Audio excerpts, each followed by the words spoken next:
Halo, perkenalkan nama saya Dinas Rapelanda Putra dari kelas IF Maupun 01 dengan NIM 1301204423. Di sini saya akan mempresentasikan hasil laporan saya untuk mata kuliah Machine Learning dengan tugas case B1 Supervised Learning. Untuk dataset yang digunakan merupakan audit-risk.csv.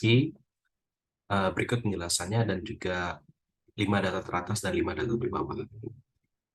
Dan untuk informasi datasetnya dapat dilihat memiliki 776 baris dan 27 kolom. Dan statistik deskriptifnya, tiap kolom dihitung count, mean, standar deviasi, mean 25%, 50%, 75%, dan max.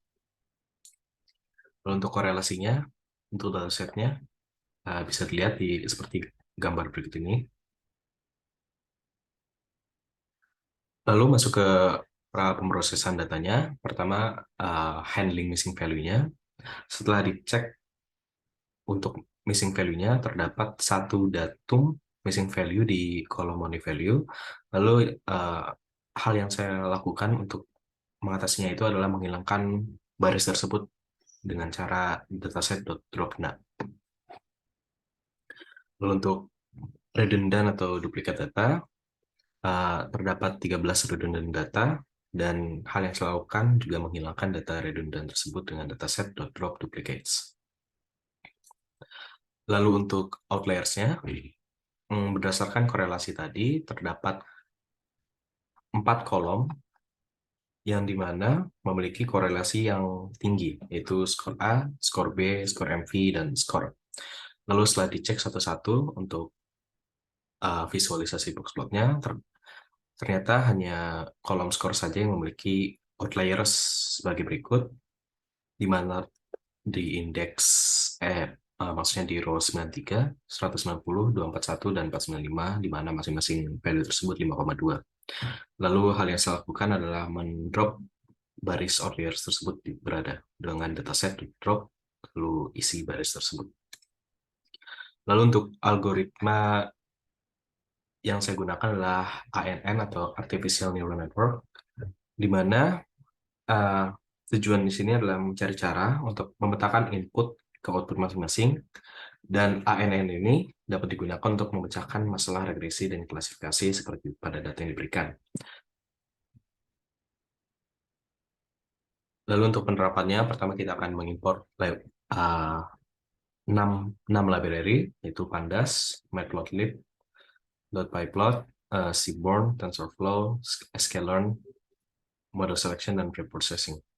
Lalu setelah itu akan mengimport dataset.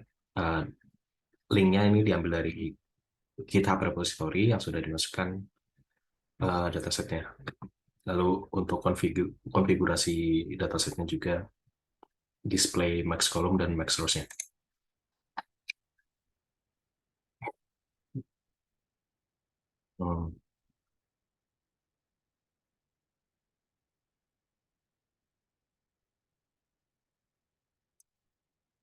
Lalu untuk penerapan ANN-nya, pertama kita akan mengimport 6 library untuk mendukung pra pemrosesan data ini dan ANN yang akan dilakukan.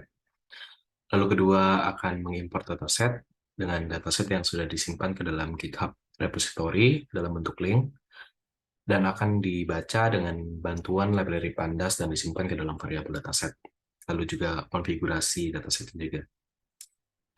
Lalu split dataset ke training dan testing dataset.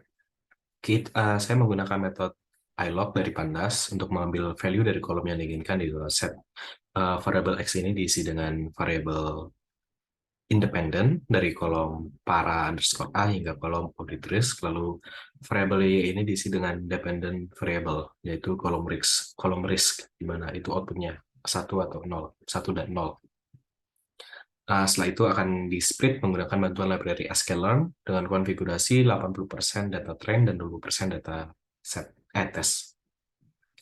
Lalu melakukan feature scaling, karena ada kemungkinan bahwa selama pembuatan model ini, variabel yang memiliki nilai sangat tinggi mendominasi variabel yang memiliki nilai sangat rendah, maka ada kemungkinan bahwa variabel dengan nilai rendah tersebut dapat diabaikan oleh model.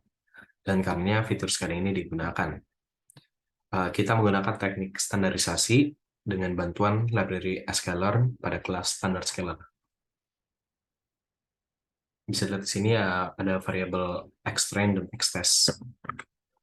Lalu menginisialisasi ANN-nya, kita membuat objek ANN dengan bantuan kelas bernama sequential dari library TensorFlow.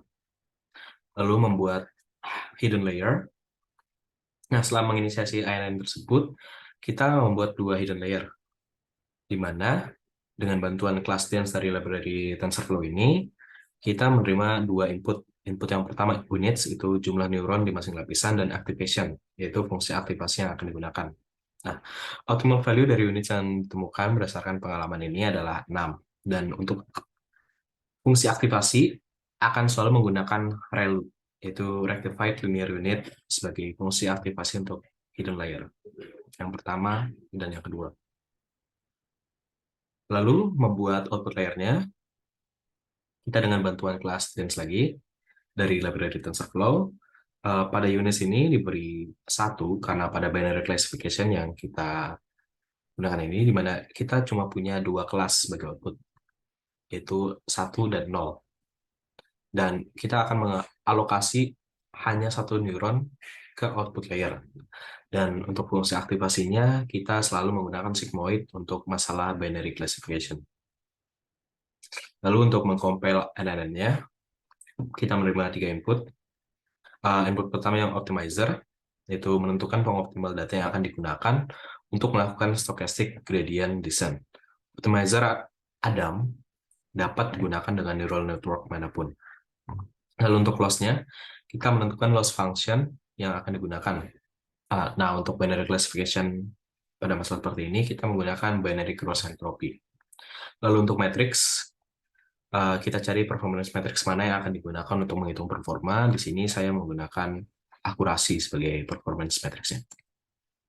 Lalu yang terakhir, untuk fitting ANN-nya, digunakan fit method yang terima 4 input.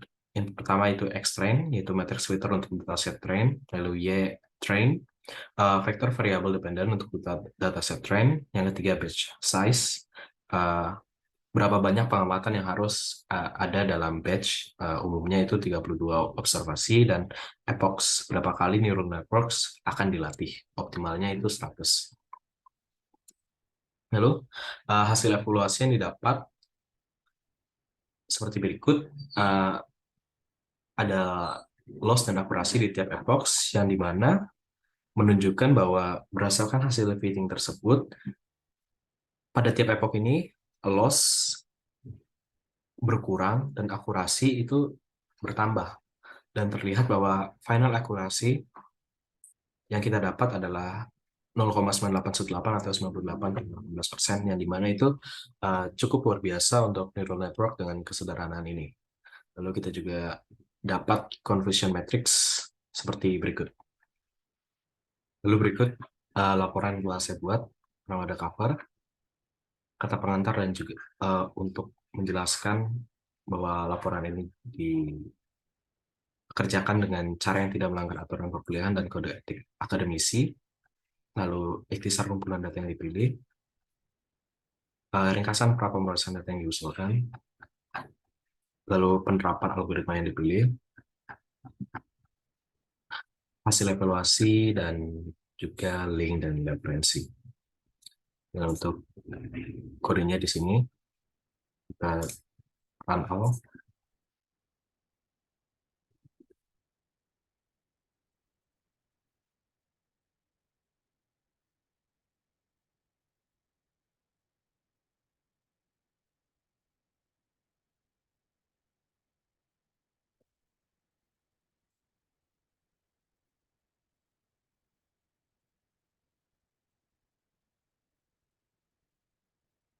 Bisa lihat di sini, pertama kita import library, lalu import dataset. Kita lihat tabel datasetnya, ada 5 data teratas, 5 data di bawah, ukuran datasetnya, lalu statistik deskriptifnya, lalu korelasi, nah ini berbentuk heatmap, lalu box plot, kita cek outliers, lalu kita drop outliers itu, terus mencari missing value, kita drop juga, kita cari duplicated data, lalu kita temukan data duplikatnya, lalu kita drop juga, lalu kita cek ukuran terbaru.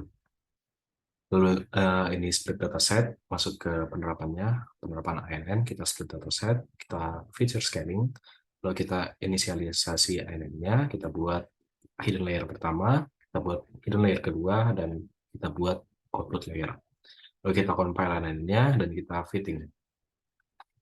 Nah, ini hasilnya, akurasinya 0,9868 yang terbaru, dan ini confusion matrix yang didapat. Sekian presentasi dari saya, kurang lebihnya mohon maaf, terima kasih.